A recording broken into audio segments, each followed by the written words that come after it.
phone કર્યો કોઈ phone કર્યો કરો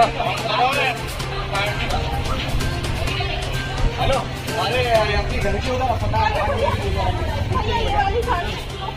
चीजों ना देखो यार एक बार ट्राई करो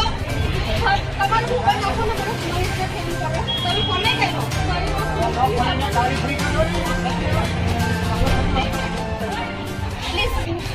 आप पाटे खुल्लू होते ने आप पाटे નું ખુલ્લું હશે ને પાણી લાવો ને પાણી પાટેનું ખુલ્લું હશે ને પાણી નહીં કામ કરે ભાઈ ફાયર માં ફોન કરો 100 નંબર અરે યાર જેટલું કરશે એટલું તો કરશે ને એક से भी आगे नहीं चालू है